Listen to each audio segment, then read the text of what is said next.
The sheriff set the folder down on my kitchen table like it weighed 100 pounds. "Mrs. Carter," he said quietly, avoiding my eyes. "I think you should read these before anyone says another word." Across the room, my husband leaned against the counter with his arms folded, wearing the same smug smile I'd spent 12 years pretending not to notice. The smile he wore every time he believed he'd outsmarted someone. This time, he believed he'd outsmarted me. "You can stop pretending now, Hannah," Mark said with a chuckle. "It's over." His voice was calm, almost cheerful, like he was announcing that we'd won the lottery instead of destroying my entire world. Outside my kitchen window, I could hear engines rumbling. Heavy engines, the kind that don't belong on family land, bulldozers, excavators, machines that had no business sitting on the property my father had spent 52 years protecting with his own hands. I didn't look outside. I couldn't. If I saw those machines, if I saw orange paint sprayed across the old oak trees, if I saw strangers measuring the pasture where my father had taught me to ride horses, I wasn't sure I'd stay standing. Instead, I looked at the folder. My name was printed neatly across the top. Hannah Carter. Below it, one sentence. Transfer of ownership complete.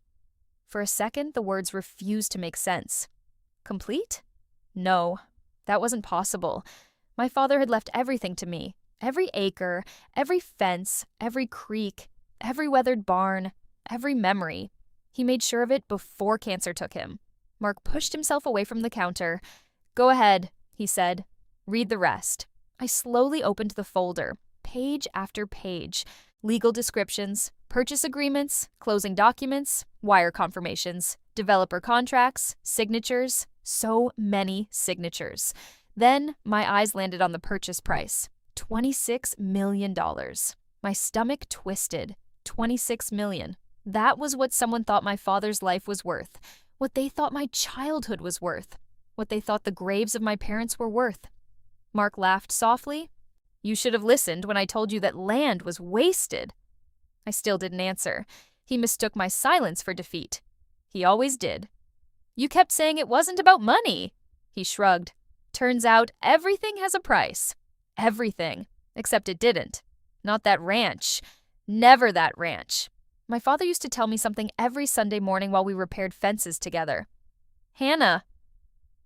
He'd lean on the post driver, wipe sweat from his forehead, and smile.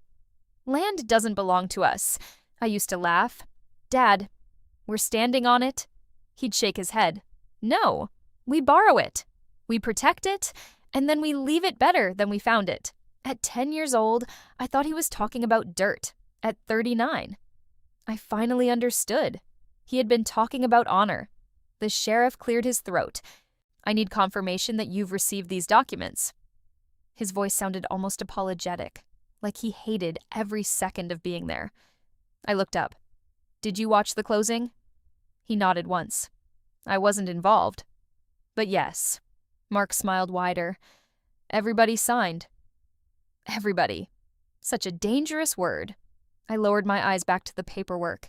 My hands should have been shaking. Instead, they felt strangely steady. That's the thing about real heartbreak. People think you'll scream, cry, throw things. Sometimes, the pain is so complete, it freezes you. You become quieter than you've ever been in your life. Mark walked over and poured himself a glass of bourbon. It wasn't even noon. "I already told the developer they can start clearing tomorrow." He raised his glass. "Honestly, I can't wait to see that ugly old barn finally disappear." Something inside my chest cracked. That barn wasn't ugly. My father built it before I was born. Every birthday photograph I had as a child had been taken in front of those faded red boards. My parents danced there during harvest festivals. My mother painted the weather vane herself. The smell of cedar inside those walls still reminded me of home. Mark didn't know any of that, because he never cared enough to ask. He took another sip. "The subdivision's going to be incredible. Gated entrance, luxury homes, golf course." He looked around my kitchen. "And finally, we'll have the life we deserve." We. There was never a we. There had only ever been me, trying to save something. And him, trying to sell it. I slowly turned another page, then another. Then another. Every document looked official, perfectly prepared, professionally notarized. The signatures looked convincing. Too convincing. Mark noticed my expression. What? You finally realize I wasn't bluffing? I didn't answer. Instead, I kept reading, line by line, word by word, the way I always did. My father used to tease me for reading every contract, every receipt, every instruction manual.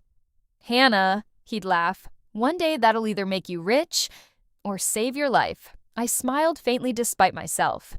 Mark misunderstood that smile. You can stop looking.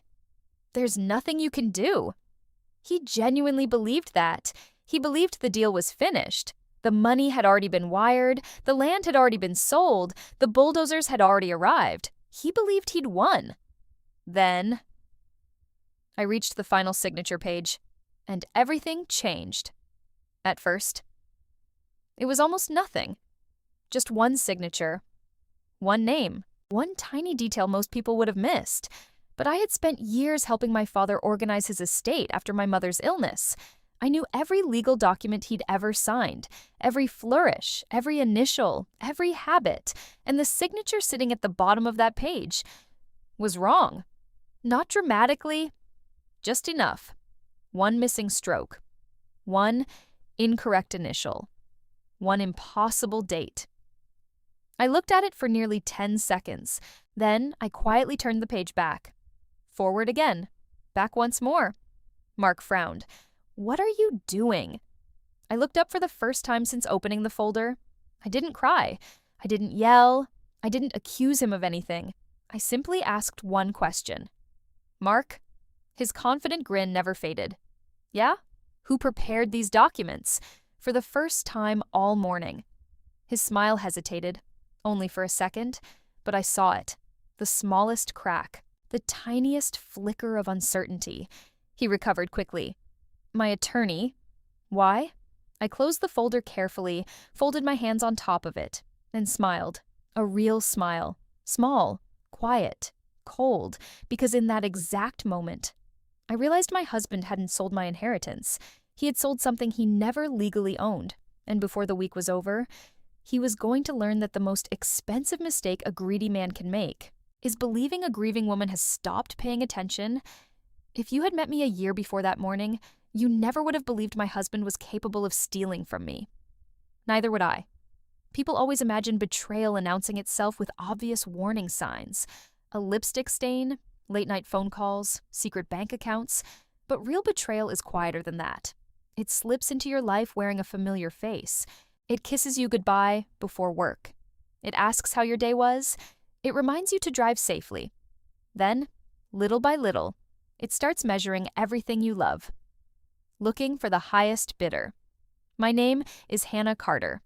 I'm 39 years old, and for almost 15 years, I worked as a large animal veterinarian in a small farming community outside Lexington, Kentucky. Most of my patients couldn't speak. Horses with broken legs, old cattle that had survived too many winters, working dogs that had protected families longer than anyone remembered. Animals never lied to you. If they trusted you, you knew. If they were hurting, they showed it. People were far more complicated, especially the ones you married. My father, Thomas Whitaker, raised me on nearly 600 acres of rolling pasture, hardwood forest, and open fields that had belonged to our family for 4 generations. To outsiders, it was valuable real estate. To developers, it was opportunity. To investors, it was profit waiting to happen. To me, it was home. Every inch of that property carried a memory. The creek where my mother taught me how to skip stones. The hill where Dad proposed to her under an old oak tree. The weathered red barn where every Christmas, Thanksgiving, birthday, graduation, and family reunion somehow ended with laughter echoing through wooden beams that had stood longer than any of us. When I was little, I believed my father knew every tree by name. Years later, I realized he almost did. "That's a white oak," he'd say while pointing across the pasture. "Planted by your great-grandfather after the war. And those maples? Your grandmother planted those when your uncle was born." Every tree told a story. Every fence post had fingerprints. Land wasn't dirt. Land was memory. When my mother died from breast cancer, Dad never considered selling a single acre. Neighbors offered, developers called, real estate agents mailed glossy brochures promising fortunes. He threw every one of them straight into the fireplace. The day money becomes more important than memories, he told me once, is the day we stop deserving either. I carried those words with me my entire life, even after I married Mark. Looking back now, I should have paid closer attention to the way he reacted the first time he visited the ranch. Most people stopped to admire the view. Mark admired the market value. He stood on the porch with both hands in his pockets, slowly turning in a circle. "You know what this is worth?" I laughed. "A lifetime." He smiled. "No, I'm talking dollars." I remember brushing the comment aside. He worked in commercial real estate.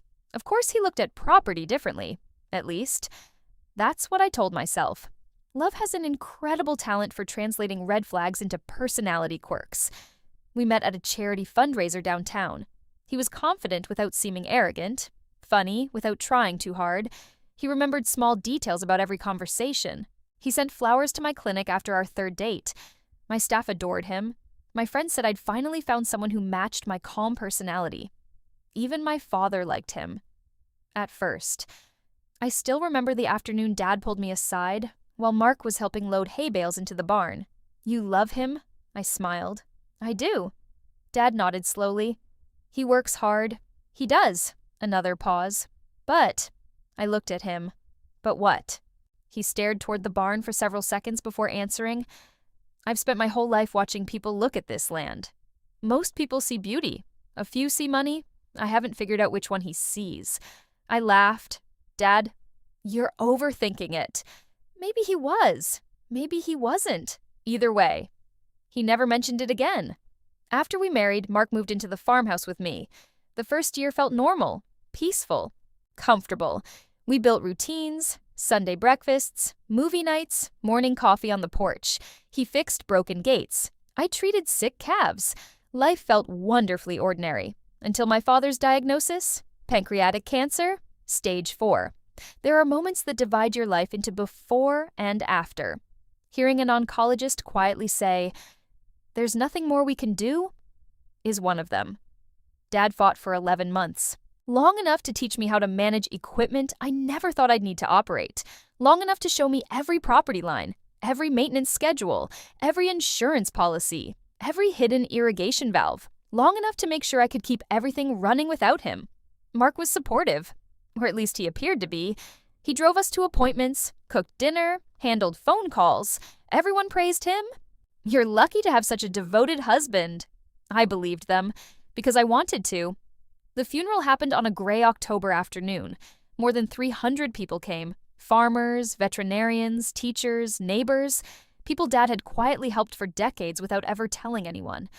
After everyone left, I stayed by the graves until sunset. Mark wrapped his arm around my shoulders. "We'll get through this together." I leaned against him and cried harder than I ever had in my life. That was the last day I truly trusted my husband. I just didn't know it yet. The first developer called 3 days after the funeral. I politely declined. Another called the following week. Then another. Then letters started arriving almost daily. Some offered $15 million. Some offered $20. One promised nearly $25 million if I agreed before the end of the month. I never responded. But Mark noticed. "Oh, come on," he said one evening while sorting through the mail. "You don't even want to negotiate?" "No. You didn't even read the offer." "I don't need to." He sighed dramatically. "Hannah, your father is gone." The words hit harder than he realized. The land isn't. He leaned back in his chair. "You can't live inside memories forever." "No. But I can protect them." He shook his head as though I were being unreasonable. "You're sitting on a fortune." "I'm sitting in my father's kitchen. That's not the same thing."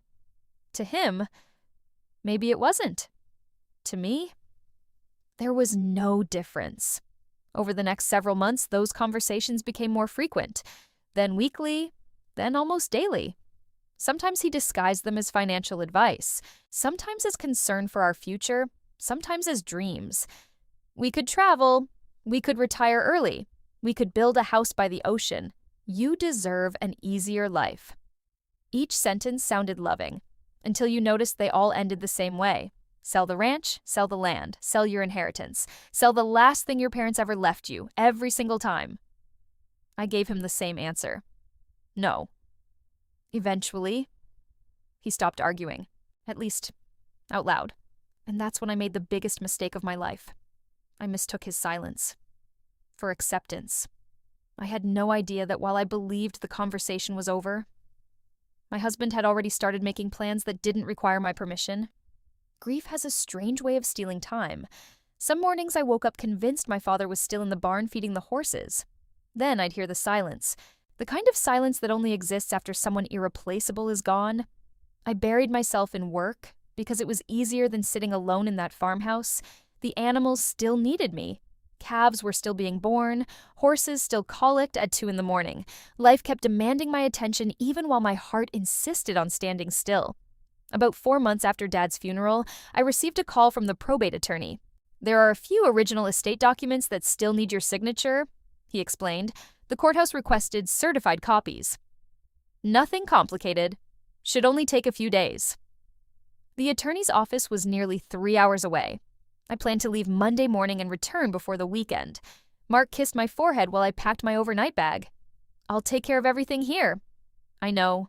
You don't have to worry. I smiled. I never do. Looking back, those 4 words still haunt me. I never do. Because I never imagined I had a reason to. The drive to Frankfurt gave me too much time to think. The highway rolled through miles of green pasture and weathered fences that reminded me so much of home it almost hurt. Dad used to love road trips. He always packed boiled peanuts, black coffee, and enough stories to make 3 hours disappear before we noticed. That drive felt endless without him. By Tuesday afternoon, the paperwork was finished. The attorney handed me a thick envelope. Your father was meticulous. I laughed softly. That's one word for it. He smiled. He left very little to chance. At the time, I thought he was talking about estate planning. I had no idea how right he actually was. Mark called that evening. How's everything going? Almost done. You sound tired. I am. Don't rush back. I've got everything under control here. Those words should have comforted me. Instead, something about them felt rehearsed. I ignored the feeling. Wednesday passed quietly. Thursday morning, I started driving home. Around noon, I stopped for gas. While paying inside, I noticed 3 missed calls from one of our neighbors, old Mr. Dawson. He almost never called. I returned the call while standing beside the coffee machine. Hannah? His voice sounded uneasy. Yes. You coming home today? I am. There was a pause. A lot of people have been out on your property. I frowned. What people? Surveyors. My stomach tightened. Surveyors? Yeah. They've been walking the fence line since yesterday. I forced a small laugh. You probably saw the utility company. No. Another pause. They were wearing suits. Suits. Not work boots, not county uniforms. Suits. I thanked him, hung up, and immediately called Mark. Straight to voicemail. I called again. Nothing. By the 3rd attempt. He finally answered. Hey, babe. His voice sounded cheerful. Almost too cheerful. Why are there surveyors on the ranch? Silence, only for a heartbeat. Then he laughed. Oh, that. What about it? Mr. Dawson said they've been on the property for 2 days. They're just taking measurements. For what? Nothing important. My fingers tightened around my phone. Mark. What measurements? He sighed dramatically. You worry too much. It's probably related to the county. The county? Yeah. I don't know. You know how those things are. I knew exactly how those things were, and none of them sounded like that. By the time I pulled back onto the highway, something inside me refused to settle. For the next 2 hours, I barely remembered driving. Every possible explanation ran through my mind. Utility easements, road maintenance, property tax reassessment, anything except the truth. Because the truth was too impossible to imagine. As I turned onto the gravel road leading home, the first thing I noticed wasn't the machines. It was the gate. It was open. Dad never left the gate open. Neither did I. The second thing I noticed were the tire tracks. Huge, fresh, heavy equipment. My pulse began hammering inside my ears. I pressed harder on the accelerator. The farmhouse finally came into view. Mark's truck sat in the driveway. Next to it, 3 unfamiliar luxury SUVs. Men wearing hard hats stood near the porch talking with people in expensive suits. Rolls of blueprints rested across the hood of one vehicle. No one noticed me pulling in. Not at first. I climbed out of my truck. One of the men looked up. He smiled politely. "You must be Mrs. Carter." I stopped walking. "Yes." He extended his hand. "David Collins, Vice President of Horizon Development." I stared at him. "I think you've mistaken me for someone else." His smile faded slightly. "No?" "I don't believe I have." He looked down at a folder. "Hannah Carter, property owner." Cold spread through my chest. "What are you doing on my land?" Before he could answer, I heard Mark's voice behind me. "There she is." He walked across the yard as casually as if he'd just come outside to greet dinner guests. "Honey, you made it." I looked from him to the strangers, back to him. "What is this?" He smiled. "I wanted it to be a surprise." A surprise? "The closing went through yesterday." For several seconds, my brain refused to understand the sentence. He nodded proudly. "The sale." My heartbeat stopped. "What sale?" He looked genuinely confused by my question. "The ranch." I laughed, not because anything was funny, because it was impossible. "What are you talking about? We sold it." "No, not we." "You sold it?" He shrugged.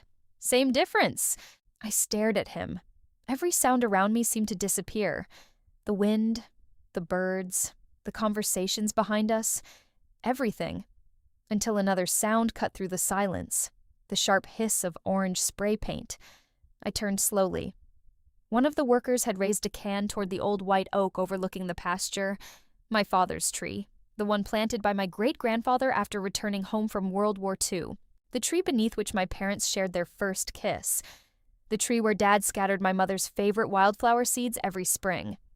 A bright orange X appeared across its trunk. Something inside me broke. I walked toward it without thinking.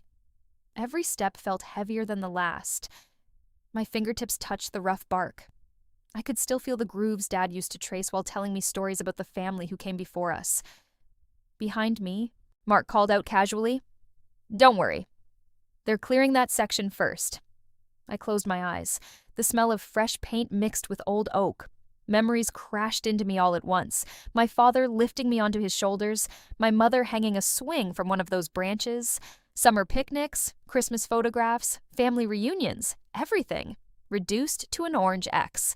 I whispered so quietly I wasn't sure anyone heard me. "I'm sorry, Dad." Then I opened my eyes, and for the first time since losing him, I stopped feeling grief, because grief had just been replaced by something colder. Something sharper. Determination. If my husband truly believed he had sold my father's legacy while I was away, then he had made the worst mistake of his entire life. He just didn't know it yet. I didn't scream. That surprised everyone. The developers expected tears. The workers expected panic. Mark expected me to beg. Instead, I stood beneath the old oak tree with one hand resting against its rough bark and took a long, slow breath. Dad had taught me something years ago while we were repairing a broken fence after a storm. "When people panic," he'd said, tightening a strand of barbed wire, "they stop thinking." He handed me a pair of gloves. "That's when they make mistakes." I looked over my shoulder. Mark was already shaking hands with the developers, laughing, talking about luxury homes, clubhouses, private lakes, a golf course. He looked happier than I had seen him in years, because he believed he had finally won. I quietly climbed back into my truck. "Hannah!" Mark called after me. "Aren't you going to say anything?" I rolled down the window. "Not today." He laughed. "I knew you'd come around." I didn't answer. I simply drove away. The rearview mirror showed the ranch getting smaller with every mile. For the first time since I was 6 years old, I drove away from my childhood home without knowing if I'd ever walk those fields again. 45 minutes later, I pulled into the parking lot of James Holloway's office, Dad's attorney, the same man who had helped my parents draft every will, every trust, every deed, and every easement over the last 30 years. His receptionist looked surprised. "Hannah, you don't have an appointment." "I know. I need to see James. It's urgent." She took one look at my face and disappeared into the hallway. Less than a minute later, James himself opened the door. He was in his late 60s, with silver hair, wire-rimmed glasses, and the calm expression of someone who had spent a lifetime solving other people's disasters. "Hannah." His smile faded immediately. "What happened?" I held up the purchase agreement. My husband sold the ranch. For the first time since I'd known him, James Holloway looked genuinely confused. "I'm sorry. He what?" "He sold it." He stared at me for several seconds, then quietly stepped aside. "Come into my office." I handed him the documents without saying another word. He adjusted his glasses and began reading. The room became completely silent. Only the ticking of an old grandfather clock filled the space. One page, then another, then another. James wasn't a dramatic man. He didn't gasp. He didn't curse. He simply became very still. Finally, he looked up. "Who prepared these?" "I don't know." "And you never signed anything?" "No." "Never gave Mark power of attorney?" "Never." His expression didn't change. He only nodded once. "I thought so." Something inside me tightened. "You already knew?" He leaned back in his chair. "No." "But your father did." I frowned. "What does that mean?" James folded his hands on the desk. "Hannah, your father trusted many people, but he never trusted greed." A strange chill ran through me. He knew this land would become extremely valuable one day. He also knew that large inheritances have a way of changing people. I stared at him. "What are you saying?" "I'm saying your father planned for this." He stood, walked toward a wall of filing cabinets, unlocked the bottom drawer with a small brass key, and removed a thick leather binder I had never seen before. He placed it gently on the desk between us. Across the front were 6 simple words: Whitaker Family Land Preservation Trust. I blinked. "I've never seen that." "You weren't supposed to." My pulse quickened. James opened the binder. Inside were maps, legal descriptions, survey drawings, trust documents, letters, dozens of signatures. My father's handwriting filled the margins of several pages. He created this almost 8 years ago, long before he became sick. I looked at the first page. "The ranch isn't in my name?" James smiled for the first time since I arrived. "Oh, it absolutely is. But not the way your husband thinks." He slid another document toward me. "Read paragraph 12. I did. Once, then again. The words barely seemed real. The property had been transferred into an irrevocable land preservation trust years before Dad's death. I was the sole lifetime beneficiary, the sole managing trustee. No sale, no mortgage, no transfer, no subdivision. Could ever become legally valid without my personal authorization before 2 independent trustees and a court-certified recording officer. Notarization alone wasn't enough. Marriage wasn't enough. Even a forged signature wasn't enough. I slowly looked up. "So," James leaned forward. "So your husband didn't sell your ranch. He sold paperwork." I stared at him. "The developers don't own anything. They currently own exactly as much of your ranch as I own the moon, despite everything." I almost laughed. James continued reading through the closing documents. His expression gradually changed. First curiosity, then disbelief, then something much colder. "Oh," he whispered. "This is bad." "How bad?" He slowly turned one page toward me. "Very." The signature beneath my name looked convincing, at first glance, but my father had insisted years ago that every family signature include a tiny handwritten trust identification number beside it, a number that changed annually. Mine was missing. James tapped the paper. "This isn't just invalid. It's fraudulent." He kept reading. "The acknowledgement is false. The trust wasn't disclosed. The title certification is inaccurate." He looked directly into my eyes. "Hannah, Someone forged protected trust documents. The room suddenly felt smaller. What does that mean? It means your husband didn't make one mistake. He committed several felonies. I looked down at the stack of papers. Mark hadn't simply lied. He hadn't simply manipulated people. He had forged legal documents connected to a protected trust. James quietly reached for his phone. "What are you doing?" "I'm calling the title insurance company." He dialed another number. Then the county recorder. Another. "And after that..." He paused. "I'm contacting the attorney representing Horizon Development." I frowned. "Why?" His answer was immediate. "Because right now, they're victims too." For several minutes, he spoke calmly with one person after another. He never raised his voice, never sounded emotional. He simply repeated the facts. Possible title fraud, forged authorization, immediate suspension of all property activity, emergency review requested. When he finally hung up the last call, he looked at me. "I've stopped every legal transfer." "What happens now?" James closed the binder. "Now, we let your husband keep believing he's won." I frowned. Why? A slow smile crossed his face. Because people who think they're safe keep talking. They spend money. They hide evidence. They call accomplices. They celebrate.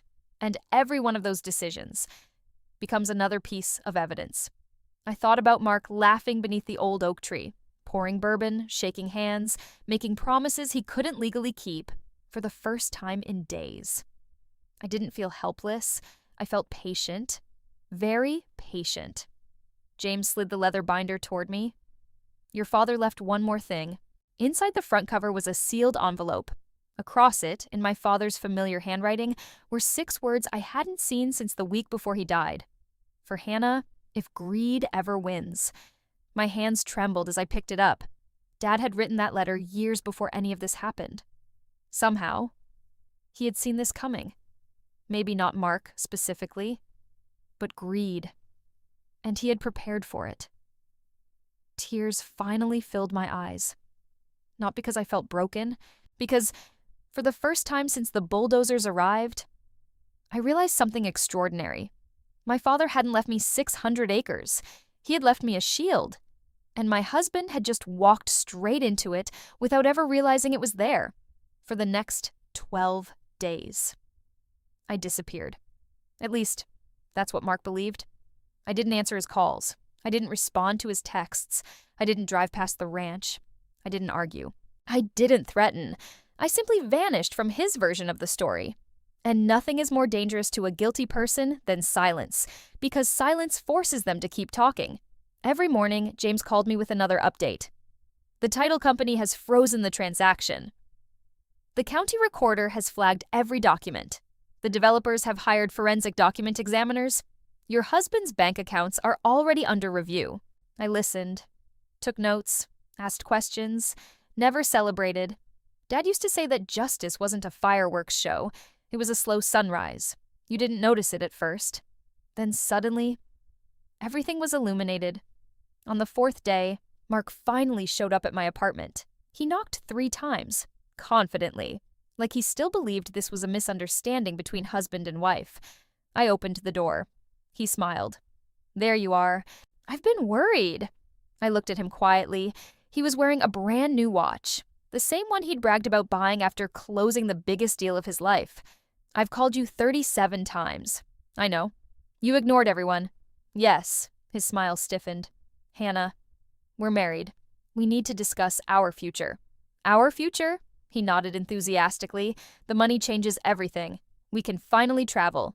We can buy that beach house. We can start over somewhere new." I stared at him for several seconds.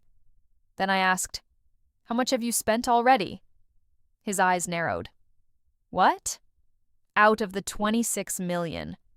He laughed. "You sound like an accountant." "No, I sound like someone asking a question." He shrugged. "Not much. Just deposits, a truck, a few investments, nothing serious." I nodded slowly. "Good." He frowned. "Good? The less you've spent, the easier the courts can recover." The color drained slightly from his face. "What courts?"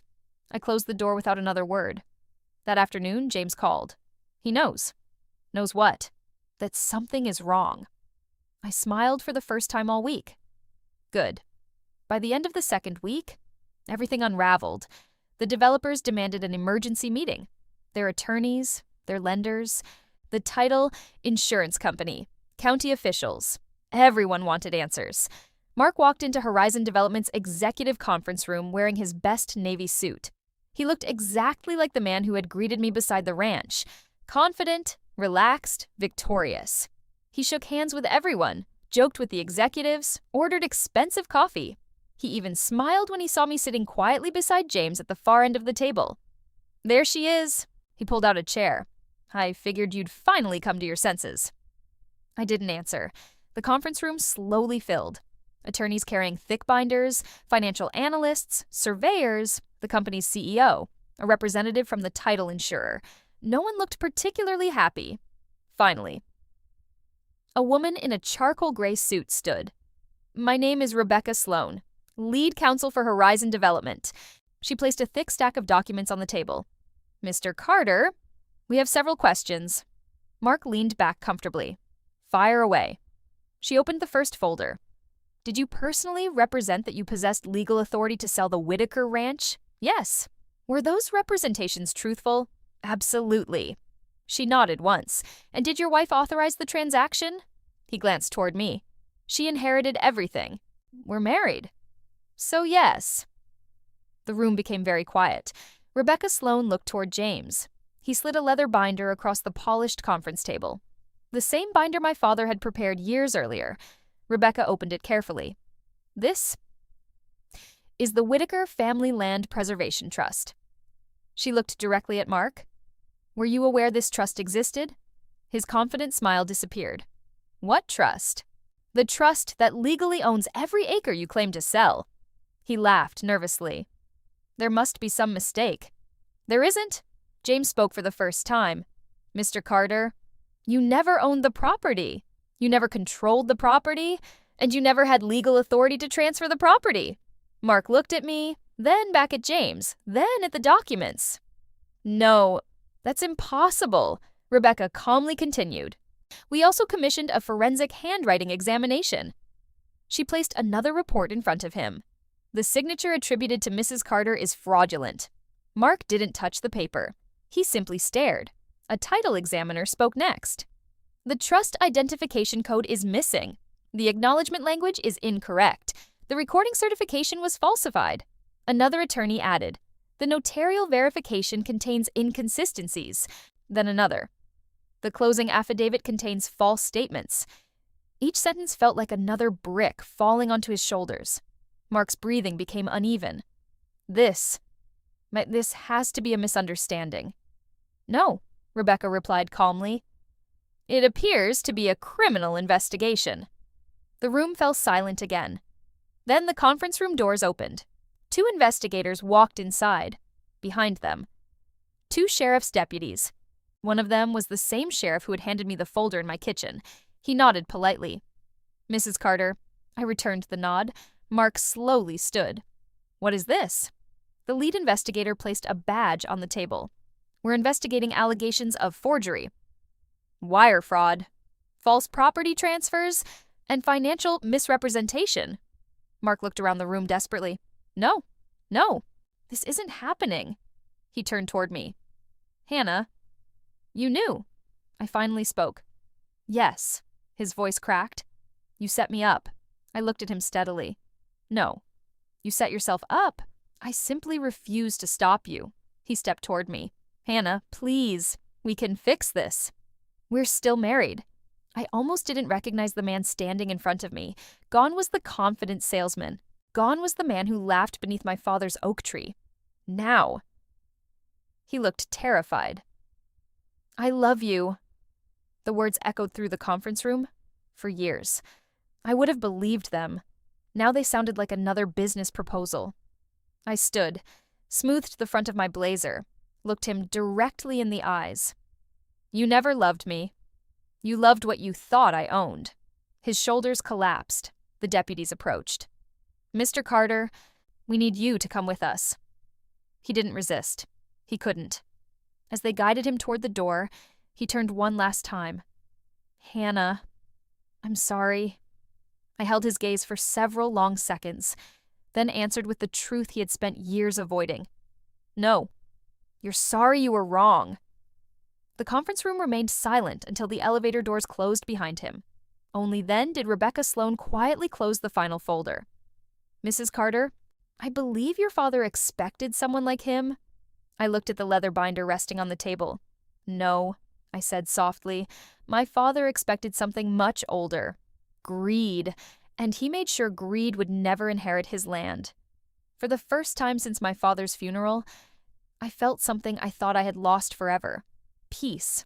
Not because my husband had been arrested, not because justice had finally arrived, but because the ranch, the trees, the barn, and every promise my father had ever made to me were finally safe again. People think revenge feels loud, explosive, like slamming doors or screaming across a courtroom. They're wrong.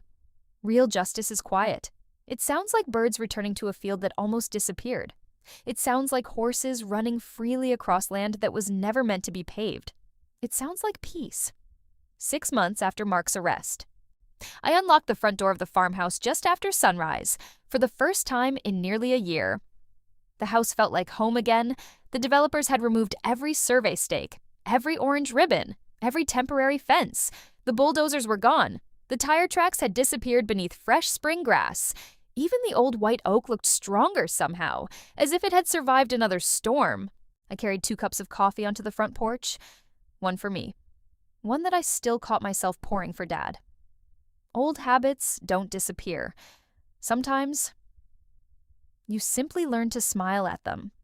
The morning air smelled exactly the way it had when I was a little girl. Fresh-cut hay, wildflowers, damp earth after an overnight rain. I closed my eyes. For one beautiful moment. I could almost hear my father's boots crossing the porch. Hannah, you sleeping in again? I laughed quietly to myself. I've been awake since 5, Dad. Some conversations never really end. A truck rolled slowly up the driveway. James climbed out carrying another stack of folders. Morning.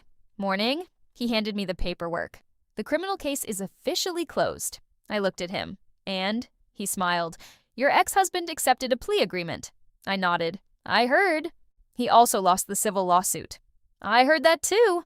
James sat beside me on the porch swing. Horizon Development recovered most of its money. They're fortunate. They are. He looked toward the pasture. And Mark? I didn't answer immediately. The truth was, I hadn't thought much about Mark lately. The man who once occupied every corner of my mind had become little more than another chapter in my life. I finally spoke. How long? Several years. I simply nodded. That was enough. Not because prison solved everything, but because consequences finally belonged to the person who created them. James opened another folder. Your father left one final instruction.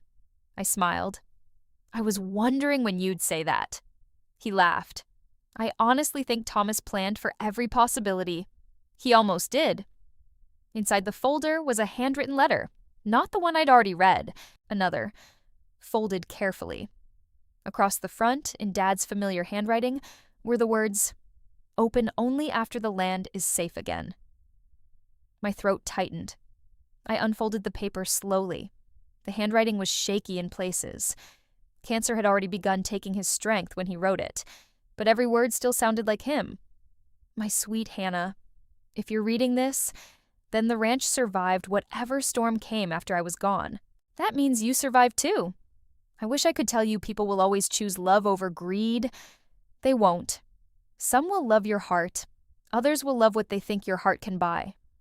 Learn the difference. I stopped reading for a moment. Tears blurred the page. James quietly looked away.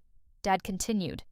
Don't spend your life protecting land simply because it belongs to our family.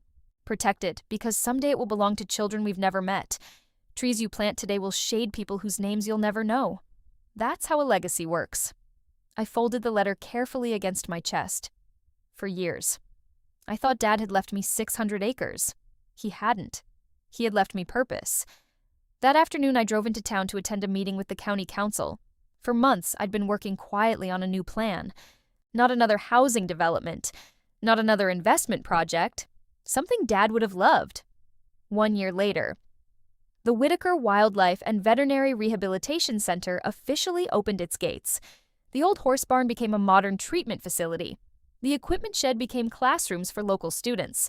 The West Pasture was transformed into protected grazing land for rescued horses and neglected livestock. Veterinary students from across Kentucky began volunteering every summer. Elementary school classes visited every Friday. Children laughed where bulldozers were once supposed to dig. Every time I heard them, I smiled. One Saturday afternoon, a little girl no older than 8 walked beside me through the pasture. She pointed toward the old white oak. "Did you plant that tree?" I smiled. "No, my great-grandfather did." Her eyes grew wide. "That's really old." "It is." She looked up at me. "Will it still be here when I'm old?" I looked toward the enormous branches stretching across the blue Kentucky sky. "If we take care of it?" "Yes." She wrapped both arms around the trunk. "I'll help." I felt tears gathering again. Because that was the future my father had protected. Not buildings, not money, people. That evening, after everyone had gone home, I carried 24 white roses to the family cemetery overlooking the eastern pasture. The sun was beginning to set. Golden light rolled across the fields exactly the way it always had. I knelt beside my parents' headstones. For several minutes, I simply sat there in silence. Finally, I laid the roses between them. We did it. The words barely rose above a whisper. I almost lost everything. A breeze moved gently through the grass.